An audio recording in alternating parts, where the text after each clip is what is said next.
Salam sahabat. Hari ini Sabtu 23 Mei 2026. Kita belajar dari kitab 1 Korintus pasal 4 ayat 1 sampai 5. 1 Korintus pasal 4 ayat 1 sampai 5. Demikianlah firman Tuhan, demikianlah hendaknya orang memandang kami, sebagai hamba-hamba Kristus, yang kepadanya dipercayakan rahasia Allah. Yang akhirnya dituntut dari pelayan-pelayan yang demikian ialah, bahwa mereka ternyata dapat dipercayai. Bagiku sedikit sekali artinya entahkah aku dihakimi oleh kamu atau oleh suatu pengadilan manusia. Malahan diriku sendiri pun tidak kuhakimi. Sebab memang aku tidak sadar akan sesuatu, tetapi bukan karena itulah aku dibenarkan. Dia yang menghakimi aku, ialah Tuhan.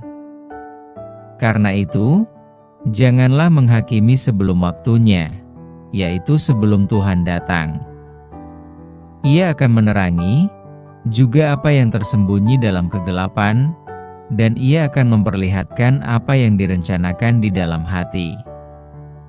Maka tiap-tiap orang akan menerima pujian dari Allah. Tema kita, anjing menggonggong, kafilah. Kalimat lengkap judul kita adalah anjing menggonggong, kafilah berlalu. Peribahasa ini menggambarkan orang yang tetap maju ke tujuan walaupun ia dihantam kecaman. Seperti itulah sepatutnya orang percaya dalam perjalanan imannya. Dalam melakukan pekabaran Injil, Rasul Paulus menghadapi berbagai kecaman yang ia bahasakan sebagai penghakiman. Namun ia tidak menganggap hal itu penting.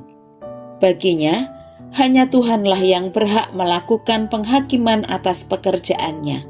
Itu karena ia memandang dirinya sebagai hamba Kristus yang memberitakan rahasia Allah, bukan pikirannya sendiri. Sikap Rasul Paulus menjadi teladan bagi setiap orang percaya dalam melakukan tugas pelayanan. Gereja adalah persekutuan orang-orang kudus yang beragam latar belakang dan pola pikirnya. Selalu ada kemungkinan munculnya perbedaan dalam cara melayani dan ketidakcocokan antara satu jemaat dengan jemaat yang lain. Kritik bisa muncul terhadap orang yang dianggap berbeda yang melakukan pelayanan dengan cara yang tidak biasa. Kritik bisa disampaikan dalam kalimat yang santun dan bermanfaat untuk membangun, tetapi bisa pula dilontarkan dengan nada penghakiman yang menyakitkan dan berakibat melemahkan semangat.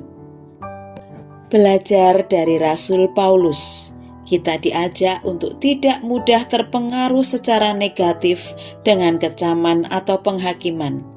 Ini bukan berarti kita tidak mau mendengarkan masukan dari orang lain, tetapi kita tidak patah semangat ketika ada yang mengecam atau bahkan menghakimi. Kita tetap maju dalam pelayanan kita, bukannya menyerah lalu berhenti, sebab kita melayani sebagai hamba Kristus, bukan melayani kehendak orang lain, bukan pula diri sendiri. Marilah kita menetapkan tekad untuk melanjutkan pelayanan kita dengan lebih tegar.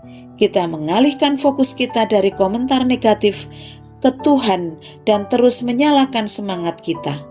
Pada saat yang sama, kita iringi tekad kita dengan doa bagi diri kita agar tetap setia, juga bagi orang yang menghakimi kita agar bertumbuh dalam Kristus dan tetap baik pelayanannya.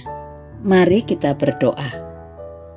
Bapa di sorga, terima kasih pagi ini kami sudah bangun dan kami siap untuk beraktivitas. Kami datang kepadamu dengan hati yang rindu akan kebenaran-Mu. Engkau mengajarkan kami bahwa kami adalah pelayan Kristus dan pengelola rahasia Allah. Engkau tidak meminta kami untuk menyenangkan semua orang, tetapi untuk setia kepadamu.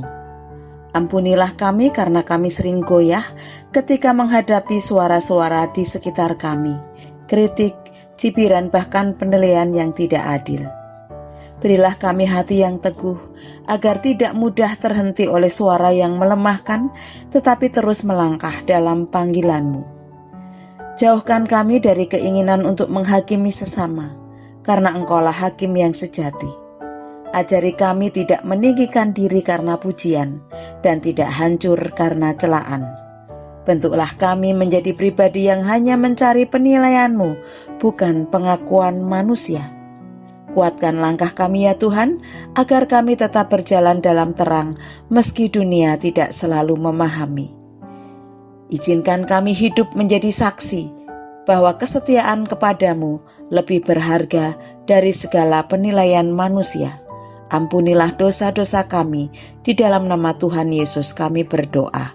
Amin.